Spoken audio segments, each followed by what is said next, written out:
Muy bien. Hoy estaré predicando sobre el entendimiento. El entendimiento. Para los que les gusta tomar nota. El entendimiento. Y cómo llegó este mensaje a mi corazón, cómo supe que era la palabra que Dios quería que yo hablara hoy. Bueno, no fue algo sencillo. Tuve una semana muy complicada, muy difícil. Una semana con unos ataques espirituales violentísimos en las noches, unos sueños horribles, pero además de eso pensamientos horribles, una opresión espiritual muy fea en todos estos días, muy fuerte. Y es porque el miércoles mi papá viajó para Colombia y ustedes han conocido que mi relación con mi papá nunca fue la mejor. En Cristo yo lo pude a él perdonar y ese fue el día de mi salvación. El día que yo lo perdoné a mi papá fue el día que le entregué mi corazón a Jesús. Y después de que nos vinimos para Canadá, pues obviamente nos alejamos, nos separamos muchísimo. Pero cada vez que nos volvíamos a juntar, volvían las fricciones y volvían cosas de él a molestarme, a irritarme, y yo no lo podía controlar. Se me salía de mi carácter, aún heridas, aún había resentimiento, amargura, muchas cosas que como hijo de Dios uno no debe tener. Pero estaba ahí y salía. Entonces, en todo este año que mi papá estuvo aquí en Canadá visitándonos, yo estuve una y otra vez orando y pidiéndole a Dios que me sacara y que me sacara eso y que me lo sacara. Y yo notaba mejorías y volvía otra vez a estar bien con él y pasábamos unos días bien. Y luego de pronto había otra cosa que me molestaba o que pasaba y volvía a salir eso que estaba en mi corazón. Eso significa que no había sido yo libre. Y les estoy hablando de esto para que entendamos nosotros que Dios cuando nos habla, cuando Dios quiere trabajar algo en nuestra vida, debemos estar dispuestos y entender, comprender qué es lo que Dios está haciendo, por qué Dios está permitiendo algo. Amén. Entonces, se viene mi papá el fin de semana, tuvimos algunas situaciones, él estaba ansioso por su viaje, yo también estaba ansioso, tuvimos algunos encuentros otra vez, roces, cosas difíciles con él. Y yo le hablé muy mal a mi papá el fin de semana, tuve que pedirle perdón a él. Tuve que sentarlo junto a mi esposa, pedirle perdón y decirle: usted es mi papá, yo no lo puedo deshonrar, yo no le puedo hablar hacia usted, hay un mandamiento, yo estoy mal. Le pedí perdón a él, le pedí perdón a Dios, pero aún sentía la carga. No sé cuántos pueden entender lo que yo estaba viviendo. Que uno confiesa, pero aún tiene el problema. No era libre aún. Entonces, viene el lunes, ya estamos preparando todo y yo noto que estoy airado, que estoy amargado, que estoy frustrado, era la palabra mayor. Tenía una frustración terrible porque yo creía que Dios había traído este año a mi papá aquí a Canadá para que nuestra relación se restaurara y todo lo contrario, la relación había sido muy difícil, muy difícil. Así es que el lunes, después de todos esos sentimientos tan horribles y esa carga que yo sentía, yo me enteraba de cosas que me dolían y venían a mi pensamiento recuerdos del pasado. Y en medio de que estoy viviendo esto, empiezo a escuchar voces en mi mente que me dicen: vaya, dígale que es una porquería, dígale que es una basura, dígale que usted lo odia. Cuando yo empiezo a escuchar todo esto, yo dije: no, ese no es Dios, ni eso es mi corazón ni mi pensamiento, porque yo no odio a mi papá. Dije: aquí está Satanás. ¿Y qué es lo que el diablo quiere? Que yo lo dañe, que yo lo destruya con mis palabras, que se vaya mal y yo quedarme aquí mal con la culpa de de que la relación no se restauró. ¿Qué tuve que hacer? Tuve que orar, tuve que reprender al diablo, porque cuando uno tiene pensamientos de Satanás, uno tiene que reprender los pensamientos de Satanás. Amén. Hay que reprenderlos, hay que ordenarles que salgan en el nombre de Jesús. Hay que reprender demonios. Había demonios, espíritus de contienda, espíritus de ira.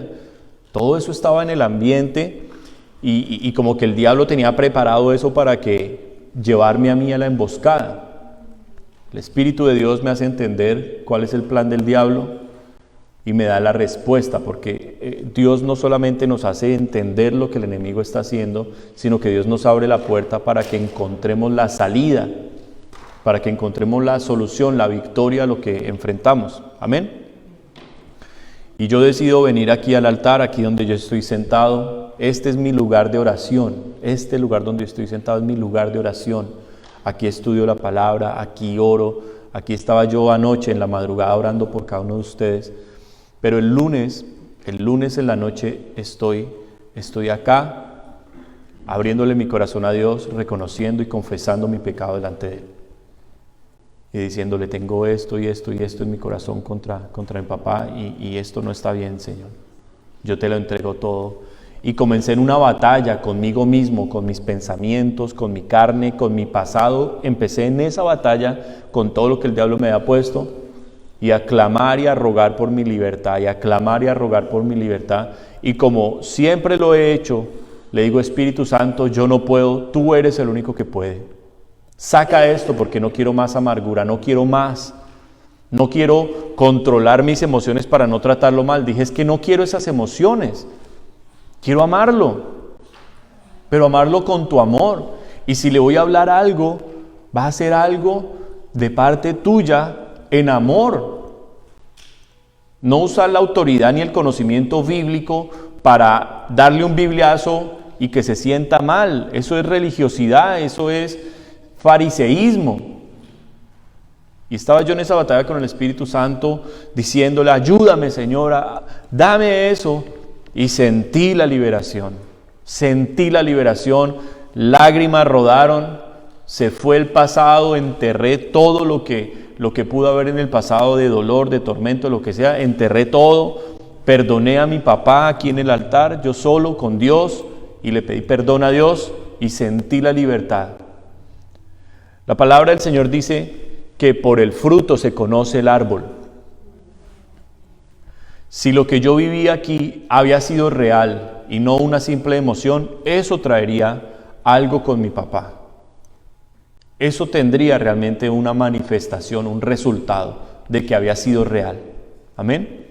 No son las lágrimas, no es lo que uno ore, no son las lenguas, no. Es el fruto lo que dice que es lo que uno tiene. Amén. El fruto. Y pude el día martes en la noche sentarme con él y hablar cada una de las cosas en medio de la paz, en medio del amor.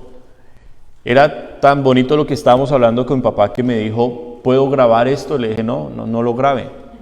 Es que a mí se me olvida, me dijo. Le dije, no, esto que yo le estoy hablando se lo está hablando el Espíritu Santo a través de mí y se le va a quedar grabado en su corazón. Y hablamos todas las cosas. Y al final él se paró y lo que a mí me nació fue abrazarlo y lo pude abrazar. Y me sentí feliz. No lloré, él tampoco lloró. No era una cuestión emocional. Algo había sucedido en nuestros corazones. Y yo estoy tranquilo. Entendí varios principios. Entendí que el perdón no depende de que le pidan a uno perdón o de que la otra persona cambie. Entendí que el perdón depende de cuánto yo deseo agradar a Dios. Aquí en este lugar donde estoy sentado, donde ustedes me ven hoy, le dije, Señor, yo no te voy a negar a ti nada. Nada. Yo no le voy a negar a Dios nada. Ni dejar un carácter o dejar este edificio o dejar lo que Él me diga, esta ciudad, este país. Yo no le voy a negar nada a Dios.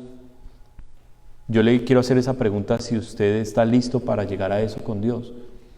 ¿Cuántos aquí en este lugar le han entregado el corazón a Dios? Y le hago una pregunta, ¿qué es más importante, su corazón o su familia? ¿Su corazón o el dinero? ¿Qué es más importante? ¿Su corazón o su carro? ¿Su corazón o su casa? ¿Su corazón o un recuerdo del pasado? ¿Su corazón o la envidia? ¿Qué es más importante? El corazón. Entonces, cuando uno le entrega el corazón a Dios, ¿será que le cuesta entregarle las demás cosas? No. Dios le dice a uno, perdone a esa persona. Ay, no, Señor, eso sí no me lo pidas porque eso no lo puedo hacer. Significa que no se le ha entregado el corazón a Dios. Amén. Y hay una diferencia entre una relación con Dios y una religión. Y ahí está la diferencia. En que mi corazón le pertenece a Él, lo que Él me pida es mi Padre, es mi amigo, es mi Señor, es mi hermano mayor, es mi amor, es mi anhelo. Yo no le voy a negar nada. Amén. Entonces estoy compartiéndoles estas cosas porque en medio de todo esto que yo estuve viviendo esta semana y la felicidad de haber podido despedir así a mi papá, y que sé que Dios también va a hacer algo bonito con él allá en Colombia, ahora con los pastores que también lo aman y tienen mucho trabajo también que hacer en la vida de él. En medio de todo eso, Dios me puso a estudiar esta semana. No digo leer la Biblia, sino estudiar. Cuando yo hablo de estudiar, significa que yo voy a los libros, y en los libros comienzo a estudiar palabras claves que Dios me da acerca de cosas que yo leí en la Biblia y que me interesaron, y empiezo a investigar qué significa esa palabra, de dónde proviene, cómo se usó originalmente esa palabra, cuántas veces aparece esa palabra en la Biblia, qué significa realmente esa palabra. Y estuve estudiando varias palabras de esas esta semana.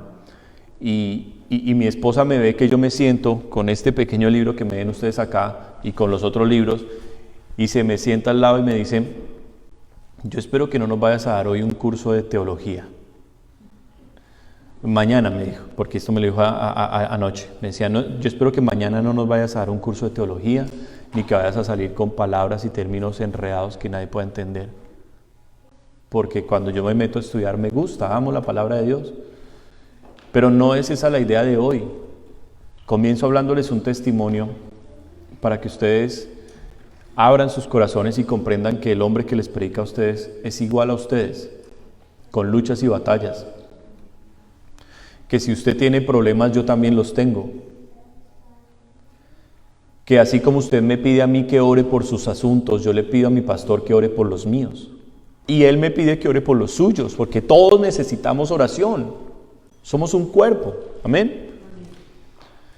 Y lo que yo le hablo acá, yo no quiero que sea conocimiento o religión. Yo lo que quiero es que usted sea edificado, que usted crezca y que esto le sirva para su relación con Dios.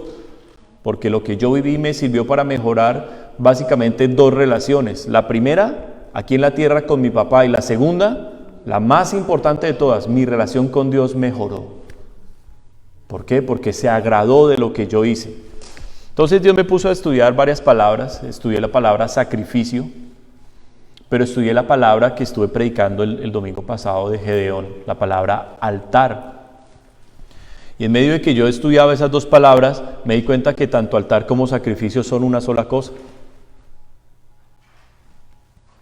Y que ¿por qué el altar era tan importante en el Antiguo Testamento? Bueno, el altar era tan importante en el Antiguo Testamento porque no se podían presentar sacrificios a Dios sino únicamente en el altar. Y entonces me puse a leer y de un lado a otro a mirar la escritura, y me di cuenta, se me perdió el papelito, me di cuenta que aquí está. Para yo poderle dar a usted esta información,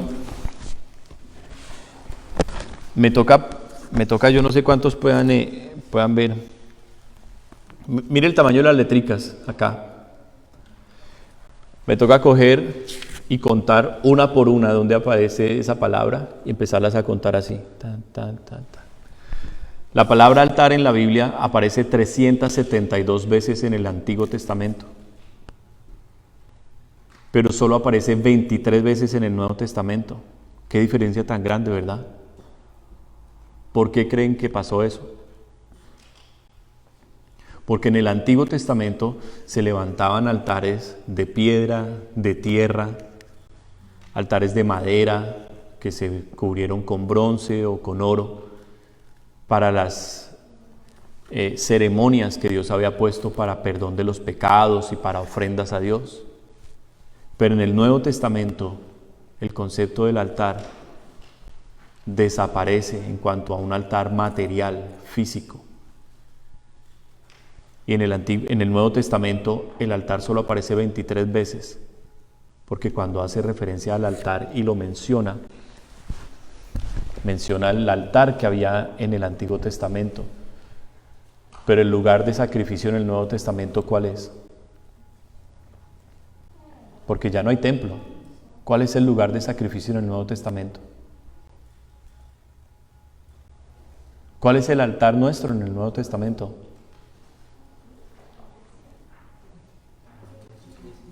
¿Dónde están todos los sacrificios del Antiguo Testamento representados en el Nuevo Testamento? En Jesús. ¿Y dónde presentó el sacrificio Jesús de su propia vida, de su sangre? En la cruz. Entonces el altar del Nuevo Testamento es la cruz. Y eso, yo le estoy explicando a usted lo que yo viví primero con mi testimonio. Yo no pudiera haberle entregado al Señor mi rencor, mi resentimiento, mis luchas, si yo no estuviera crucificando mi vida con Cristo, como Pablo lo dijo en Gálatas 2:20. Pablo lo dijo muy claro: ya no vivo yo, mas vive Cristo en mí. Y Pablo dice: lo que ahora vivo en la carne. ¿Qué es lo que ahora vivimos en la carne? Las angustias que usted trae, los problemas que hoy usted trae aquí, las tristezas, lo que yo le acabo de hablar que tenía. Todo eso que vivimos en nuestra carne, ya no lo tenemos que vivir nosotros, como lo dice Gálatas 2:20.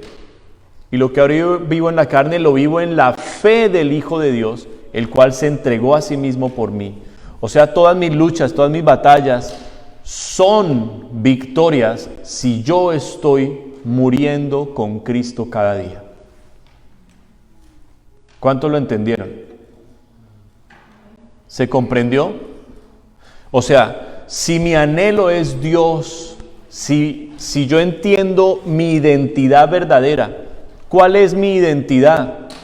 Pastor, esa es mi identidad. Colombiano canadiense, papá, esposo, ¿cuál es mi verdadera identidad? Porque yo pudiera dejar de ser pastor y ya no seguir más en el ministerio. Entonces, ¿qué sería ahora? ¿Empleado en una empresa? ¿Eso definiría quién soy yo como hombre? Si Dios quisiera llevarse mi familia y ya no fuera yo papá ni pastor, entonces se perdió mi identidad. Ya no soy esposo, ya no tengo nada, ya no soy hombre. Mi verdadera identidad comienza cuando yo sé quién soy en Dios. ¿Y qué soy? Hijo. Hijo. Y cuando comienzo a buscar eso en Dios, Él empieza a trabajar cosas especiales en mi vida, porque me empieza a enseñar que todo lo demás es una añadidura, pero que Él es el principal. Y cuando Él es el principal, yo me encuentro en un lugar especial llamado el altar de Dios. Me encuentro en el altar. Yo soy el sacrificio, me abrazo al sacrificio, somos uno. Y lo que hay en el altar de Dios ahora me pertenece a mí. ¿Qué hay en el altar de Dios? Obediencia. Hay plenitud, hay gozo, está la paz, está la satisfacción de saber que estoy viviendo en la obediencia perfecta para mi Padre. Amén. Entonces, todos estos son conceptos y cosas que debemos reflexionar, que debemos aprender. Vamos al versículo que hoy define realmente todo esto que Dios me puso a trabajar. ¿Y qué es el entendimiento? En medio de todo lo que viví en la semana y lo que le acabo de hablar, Yo estoy en mi devocional y estoy leyendo al profeta Isaías y me quedo aterrado de las profecías que Isaías está dando, porque el libro de Isaías tiene dos grandes secciones, se divide en dos grandes secciones. Del capítulo 1 al capítulo 39, Isaías son puras profecías de juicios, juicios y juicios y juicios. Casi que todos los capítulos tienen profecías de juicios contra las naciones, contra Israel, contra Dios enojado, juzgando.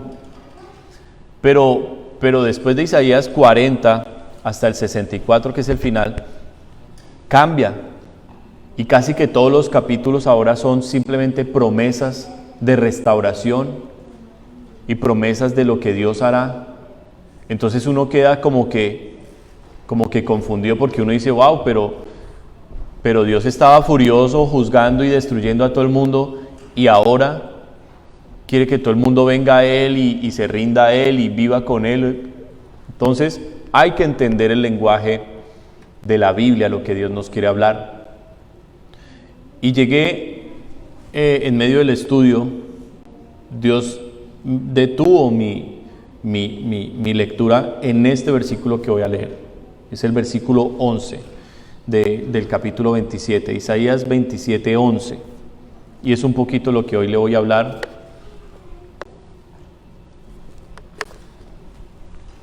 Isaías 27, 11. Dice la palabra del Señor: cuando sus ramas se sequen, serán quebradas. Mujeres vendrán a encenderlas, porque aquel no es pueblo de entendimiento. Por tanto, su hacedor no tendrá de él misericordia, ni se compadecerá de él el que lo formó. Amén. Esta palabra, cuando uno primero la lee, suena a regaño. Suena a que Dios, quien es el hacedor ahí, porque está con mayúscula, el hacedor está enojado porque su pueblo no entiende, su pueblo no comprende, no conoce. Y aquí Dios nos compara con árboles. Y al Señor le encantan las parábolas, le encantan las parábolas. Jesús también utilizó parábolas sobre los árboles. Pablo utilizó esta parábola muy similar cuando dijo que nosotros los gentiles éramos ramas injertadas en el olivo original, que era el plan de Dios, la salvación de Dios, que Israel, que era la rama natural, había sido desgajada para que nosotros los gentiles fuéramos insertados. Pero aquí el profeta Isaías está diciendo un mensaje de alerta de parte de Dios, y no para otras naciones, sino para Israel. Y le está diciendo: mire Israel, su hacedor no va a tener de usted misericordia. O sea, Dios no va a tener de usted misericordia. Dios no se va a compadecer de usted, a pesar de que Él lo formó, a pesar de que Él lo escogió, a pesar de que Él lo salvó, a pesar de que Él ha estado con usted todo el tiempo. Él no va a tener de usted misericordia. Él no lo va a ayudar a usted, porque tiene algo en contra suya. ¿Y qué es? Que usted no tiene entendimiento. Entonces, es importante que nosotros estudiemos la palabra entendimiento. ¿Qué significa y por qué enoja tanto a Dios? Porque si Dios, que la Biblia misma lo describe como alguien con una misericordia para siempre, con un corazón tan maravilloso, que de tal manera amó al mundo entero, que dio a su Hijo unigénito, para que todo aquel que en él cree no se pierda, mas tenga vida eterna. Si Dios, que es amor, tiene una advertencia de estas, que si el pueblo no tiene entendimiento será cortado como rama que se secó, y que se secó, se parte o se corta y se echa en el fuego. Entonces yo debo entender qué me está queriendo decir Dios que debo cambiar en mi vida. Amén. Entonces ahí fue donde comenzó el estudio de la palabra entendimiento. Entendimiento. Y cuando comencé a leer sobre esta palabra, el hebreo no es un idioma sencillo, porque el hebreo tiene algo, y es que una palabra viene de una raíz original. Entonces usted tiene que empezar a estudiar diferentes palabras para llegar a comprender lo que realmente le quiere decir ahí en el texto. La palabra entendimiento que utilizó Isaías allí es la palabra biná, que en la concordancia Strong es la palabra 998, que significa comprender, cordura, entender, entendido, entendimiento, inteligencia, prudencia, prudente, sabiduría. Pero esta palabra tiene como raíz la palabra bin. Y lo que bin significa es separar mentalmente o distinguir. Y ahí es donde quiero comenzar a explicarle a usted lo importante que es en nuestra vida ser entendido, ser un pueblo entendido.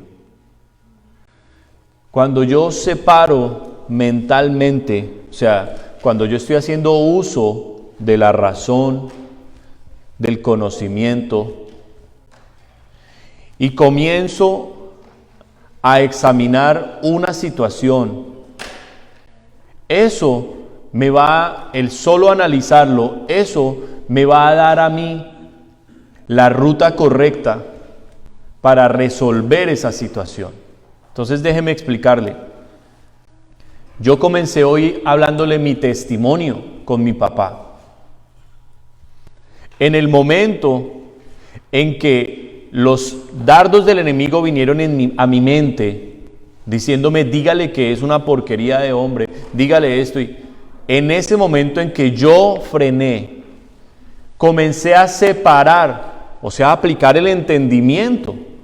Comencé a separar en mi mente qué era mío, qué era de Dios y qué era del enemigo. Cuando identifico los dardos del enemigo, eso enciende una alerta en mí y me dice, el diablo me está atacando, el diablo tiene un plan y yo estoy corriendo hacia la red que el diablo me tendió. Entonces, al comprender, porque separé cada cosa, la puse en su lugar, en el momento en que pude separar eso, vengo y examino mi vida. ¿Qué encuentro? ¿Quién es mi prioridad? Dios. Dios es mi prioridad. Debo cumplir sus mandamientos. Debo de corazón, porque Dios no solamente ve mis palabras, Dios ve ¿qué? Mis pensamientos y lo que hay en mi corazón. Entonces debo de corazón venir al Señor y decirle, Dios mío, tengo esto y lo acabo de identificar. El diablo me está dando duro, Señor. Sí, amén. Pero el diablo se resuelve pronto. Porque el diablo, cuando yo sé que soy hijo de Dios, ¿quién está por encima? ¿El diablo o Dios? Pues Dios. Y si yo soy hijo de Dios, hago una oración, ¿y qué va a suceder con el ataque del diablo? ¿Dios lo va a ignorar?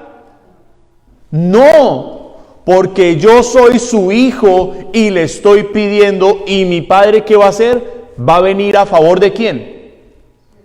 Pues de su hijo. Ustedes y yo somos papás.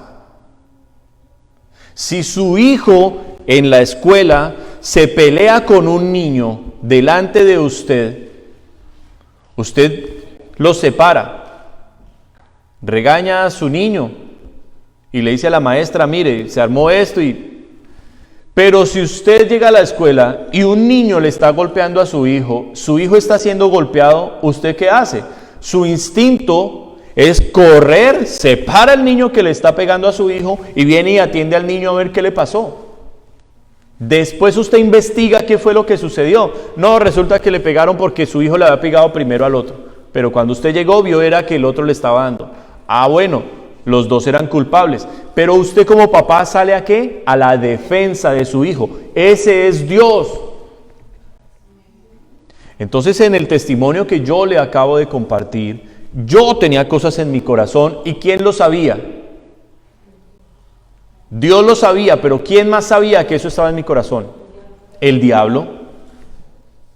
Entonces, cuando yo tengo esas cosas en mi corazón y el diablo lo sabe, eso se llama derechos. Yo le doy derecho legal al diablo para que venga a atacarme, a destruirme, porque yo no he sido libre de eso y estoy cometiendo un pecado. El pecado tiene algo importante que ustedes y yo debemos entender siempre. El pecado afecta en dos maneras. Número 1. La primera carta de Juan nos dice que pecado es transgresión de la ley. ¿Qué significa? Que cuando usted infringe la ley, viene un castigo. Entonces, usted viene manejando y ve que está el semáforo cambiando de amarillo a rojo y en usted está la decisión de frenar o de acelerar. Pero cuando usted ve que el semáforo ya va a pasar es a rojo y usted acelera el carro, usted se cruza el semáforo en rojo. Cuando se da cuenta, el semáforo tiene una cámara. ¿Qué viene a su corazón? El miedo. Dice, me va a llegar un ticket por correo. Porque ahora mandan los tickets por correo, ¿verdad? Entonces cuando pecamos, lo primero que nos viene es un temor del castigo. ¿Por qué? Porque infringimos la ley.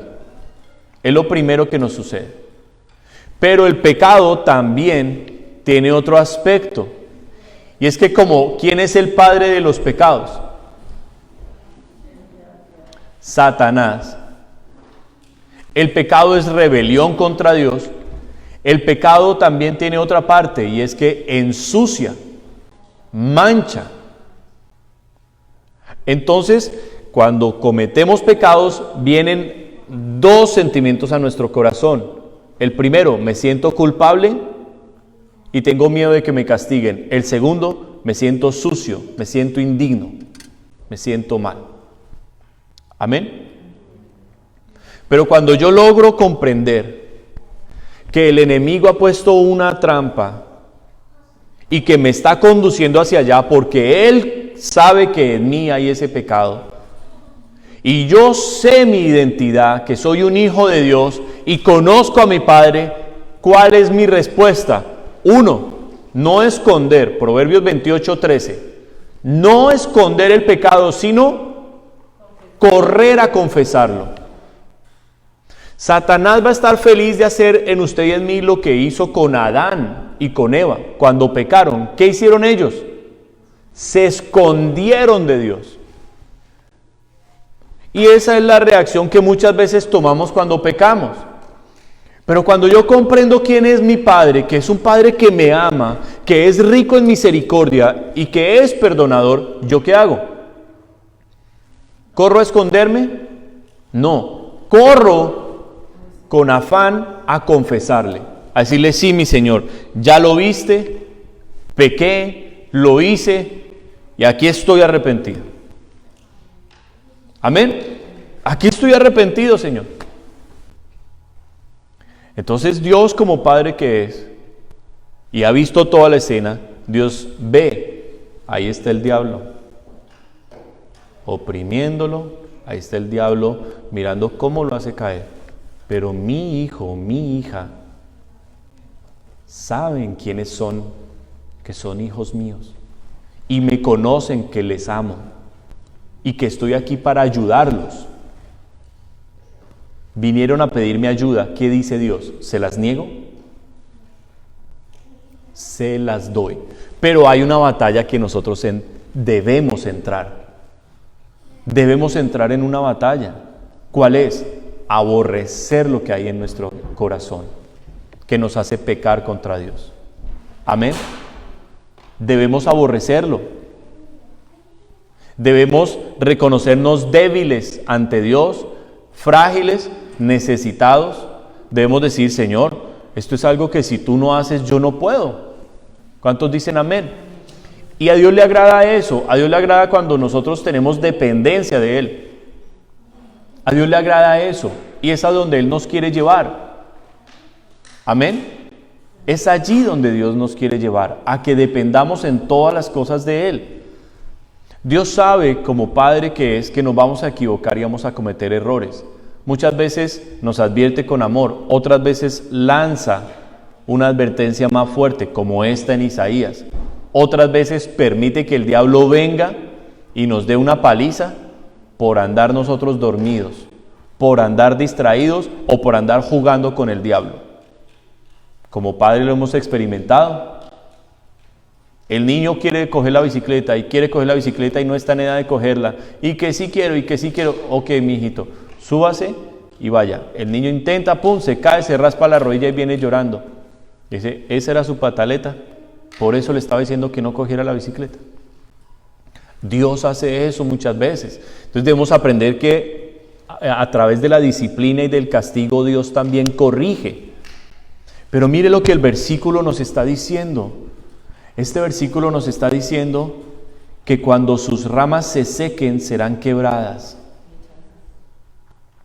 Mire, esas plantas de bananas que ustedes ven ahí, tan bonitas, no estaban así de bonitas.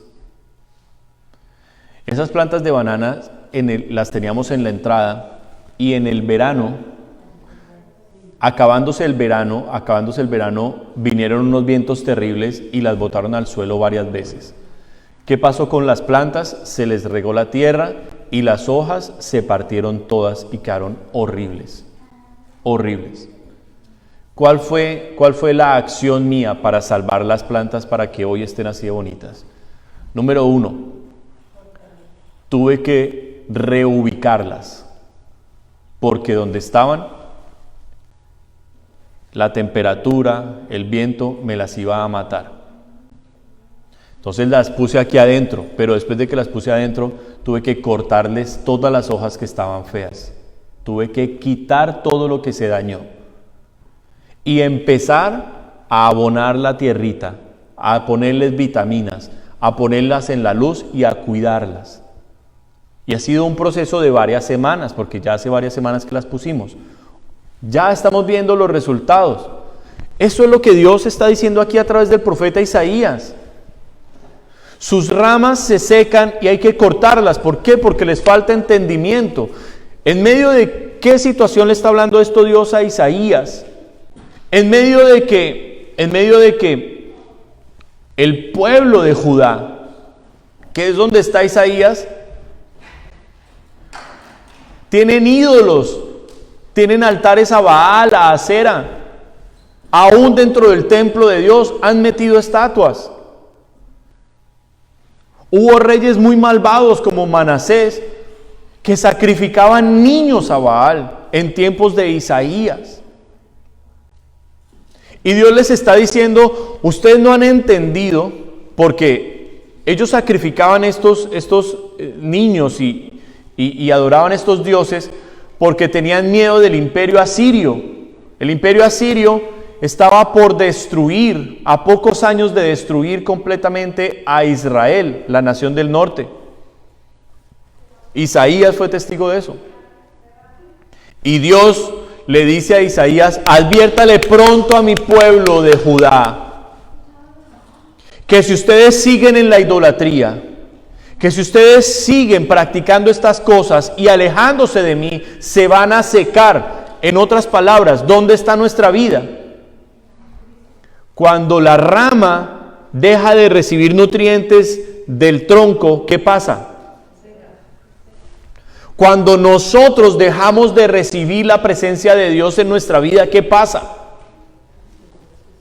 Nos secamos. Y ese es el entendimiento que Dios le está reclamando al pueblo acá.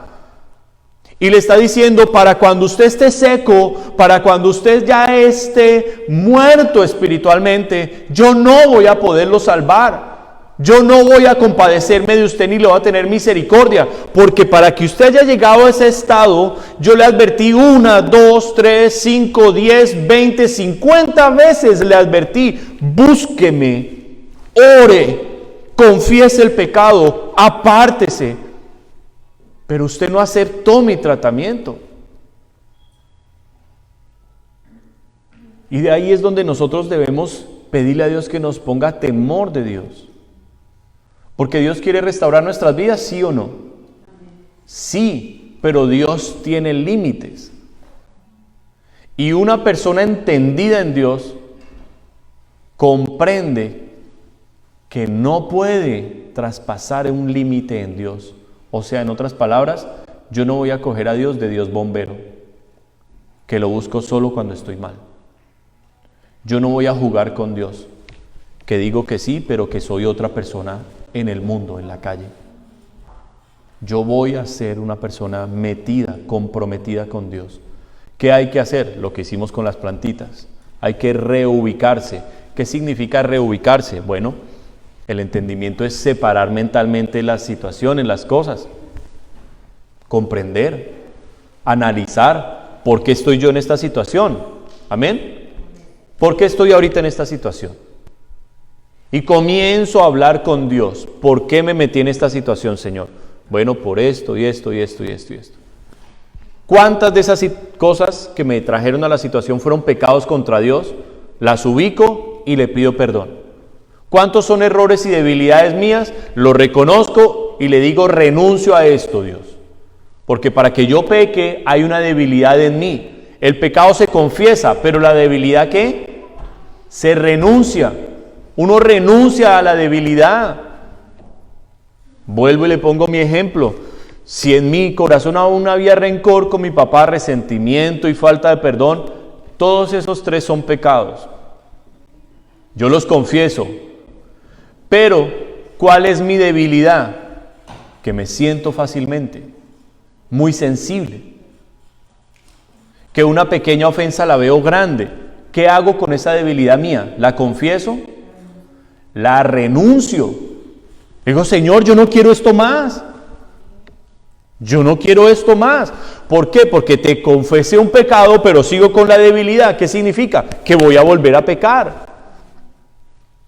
Entonces, dése cuenta que yo estoy aplicando todo lo que Dios me ha enseñado por años, en predicaciones, en mi lectura bíblica, en tiempos con Él. Lo aplico. ¿Y qué dice Dios? ¿Qué muchacho tan aplicado? ¿Sí o no? Me gusta que lo que yo le he hablado lo ha grabado y lo quiere poner por obra.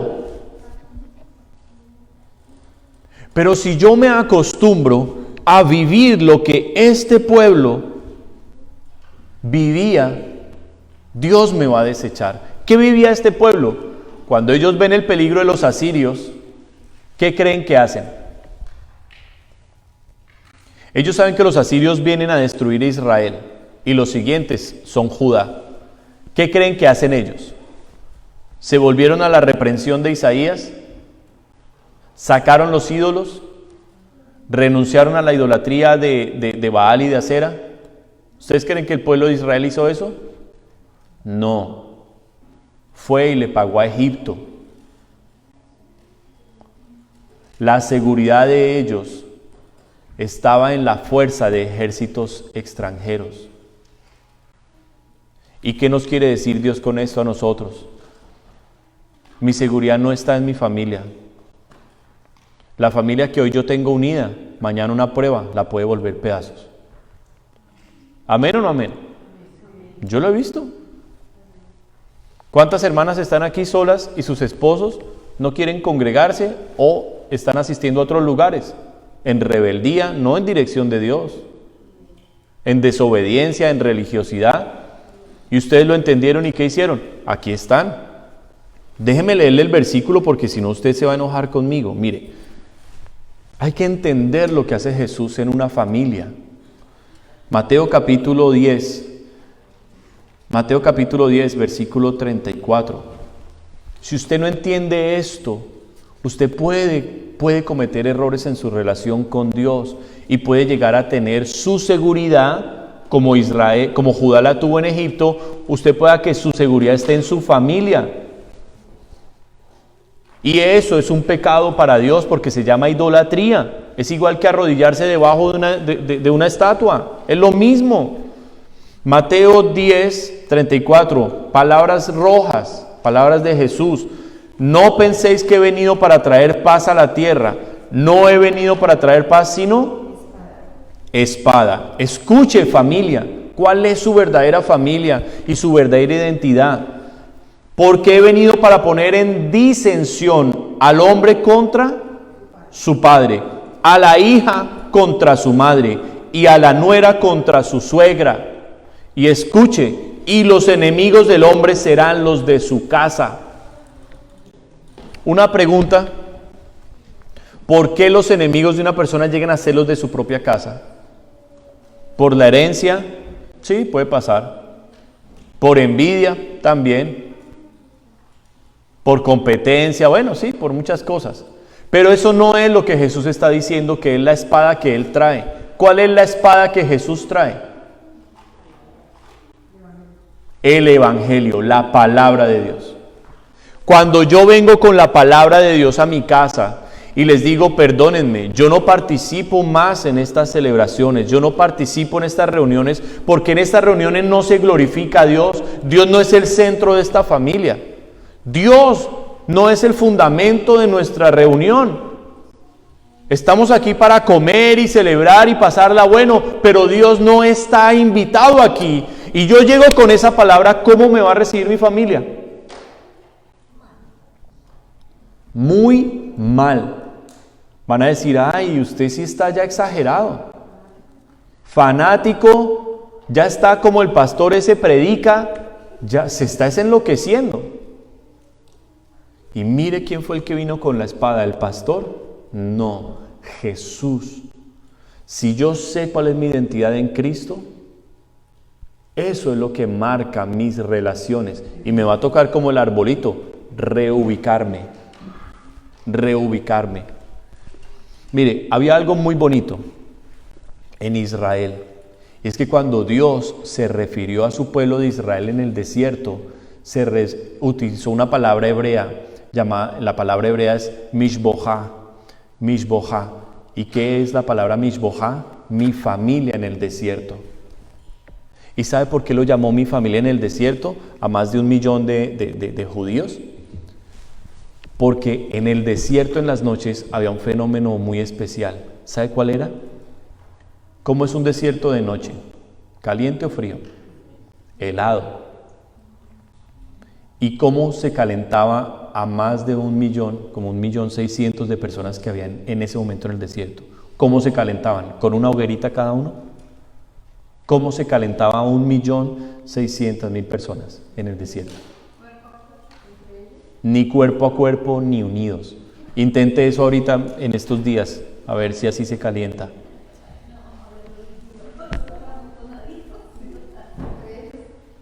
¿Sabe cómo lo calentó Dios para llamarlo familia? Dios se apareció a ellos como columna de fuego y todo el pueblo acampaba alrededor de la columna de fuego. ¿Qué significa? ¿Qué enseñanza nos está dando Dios? ¿Que Dios quiere una familia unida? ¿Sí o no? Sí. Pero donde ¿quién sea el centro? ¿La familia? Dios debe ser el centro. Y si yo no entiendo y comprendo esto, yo no voy a dejar desarrollar mi identidad en Cristo bien. Porque voy a poner primero a mi familia terrenal antes que la familia celestial, que es la principal. Cuando yo pongo ese orden así, le estoy diciendo a Dios, no es como usted dice, es como yo digo. Y no es su plan, es mi plan. Y le oro a Dios que los salve a ellos. ¿Los va a salvar? No.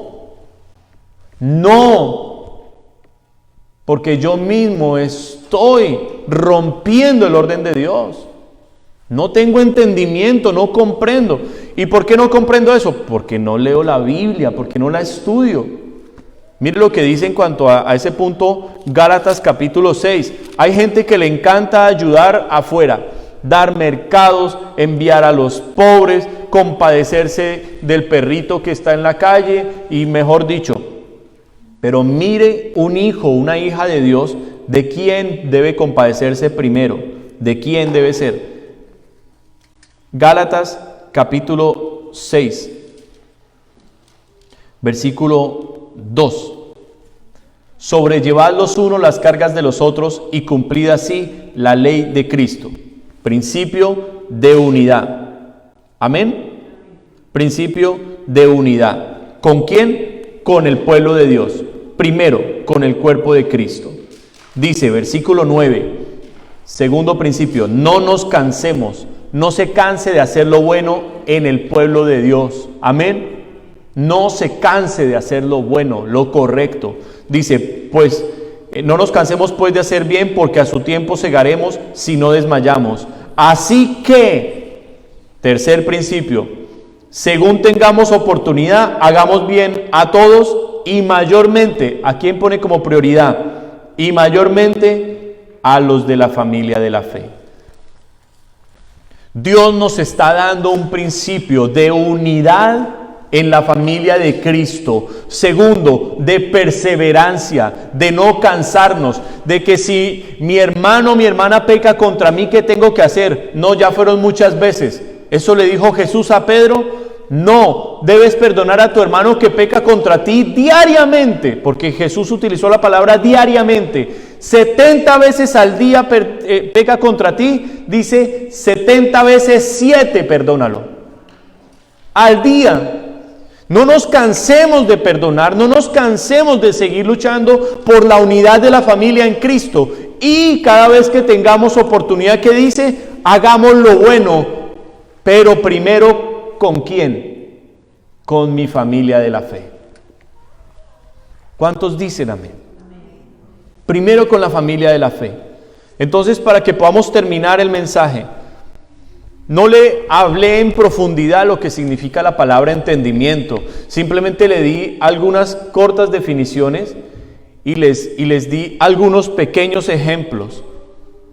Pero si vamos a restaurar nuestra relación con Dios, debe ser de la manera que la palabra del Señor lo enseña. Primero, yo debo examinar cómo está mi corazón hoy. Yo debo examinar cómo está hoy mi relación con Dios. Es lo primero que yo tengo que arreglar hoy, antes que cualquier otro problema. ¿Qué debo arreglar? Mi relación con Dios. Hace unos años fui a visitar un país y fuimos a una casa que nos invitaron. Esta pareja ya eran adultos mayores, un matrimonio que necesitaba ayuda y comenzó él hablándome y me decía, yo he sido un hombre muy próspero, he sido un hombre muy exitoso en los negocios y de mucho dinero, pero he venido en un año de una crisis que por un lado y otro, se me viene cayendo todo y estoy muy mal ahorita económicamente y yo creo en Dios, yo soy cristiano de hace muchos años, ¿por qué me está pasando esto?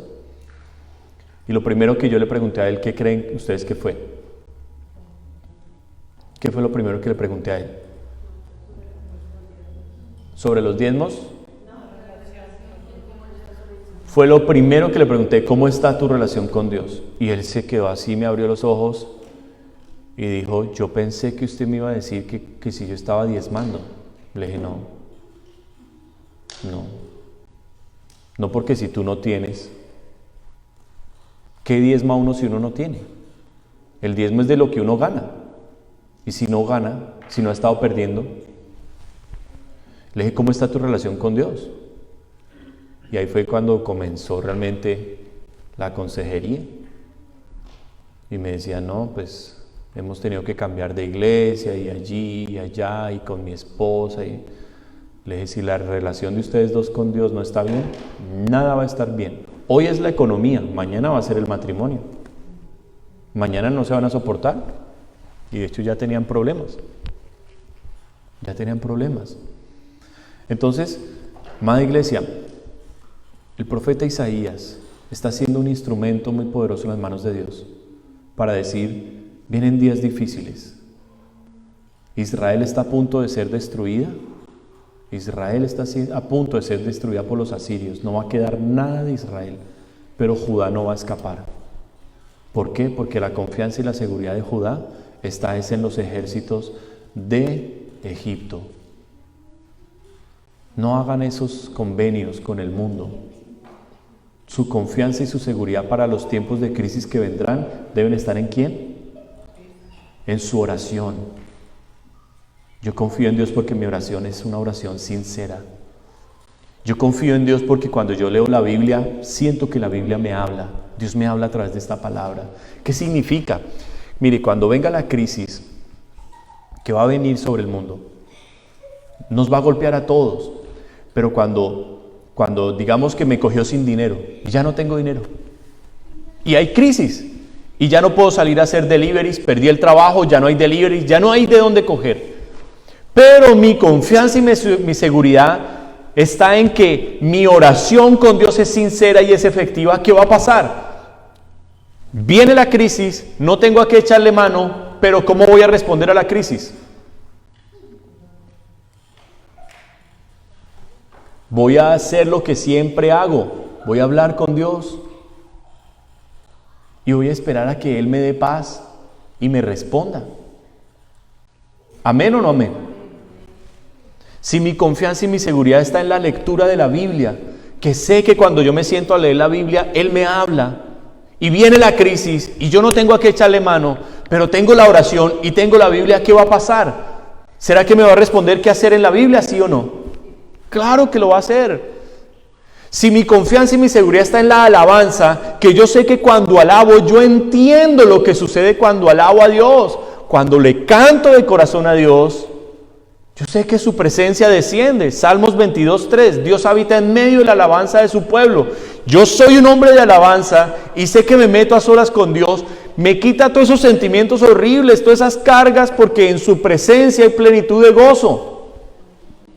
Delicias a su diestra para siempre. Me vino la crisis, me vino el momento difícil, pero soy un hombre de oración, un hombre, una mujer de oración. Soy un hombre, una mujer de Biblia, soy un hombre, una mujer de alabanza.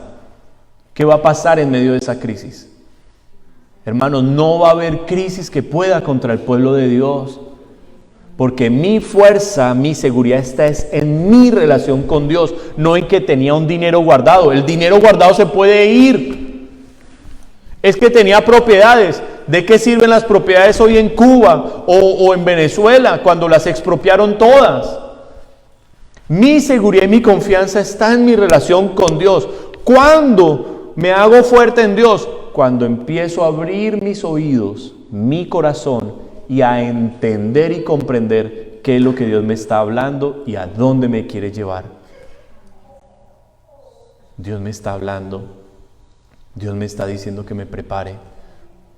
Dios me está permitiendo hoy unas pruebas y unas batallas pequeñas para hacerme fuerte cuando vengan las otras.